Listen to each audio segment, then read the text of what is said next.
انا اتجوزت مرتين، او بمعنى اصح امي بعتني مرتين لناس اغنياء علشان يصرفوا عليا واعيش مبسوطة، وهي كمان ينوبها من الحب جانب وتعيش مبسوطة. بس اللي حصل لي كانت مفاجأة، والنهاية كانت كارثة. اسمعوا حكايتي وقولوا لي رأيكم فيها ايه علشان اقدر اتصرف واقدر اختار. ولا يحلى الكلام إلا بذكر النبي عليه أفضل الصلاة والسلام. وصاحبة المشكلة بتقوله: من وأنا عندي 14 سنة كنت بنت جميلة وجسمي سابق سني. هنا أمي قالت لي لازم تتجوزي، البنات الحلوة اللي زيك لازم تتجوز، وتتجوز راجل يوزن تقلها دهب. وهنا لقيتها جايبالي عريس كان غني جدا، وقالت لي لازم تتجوزي العريس ده علشان هيعيشك عيشة مرتاحة، واحنا كمان هنعيش جنبك مرتاحين.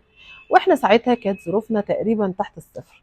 ساعتها وافقت وقلت لها ماشي، لاني ما عنديش خبرة في الحياة، وكنت مبسوطة وفرحانة زي اي واحدة بفستان الفرح. وفعلا تمت الجوازة.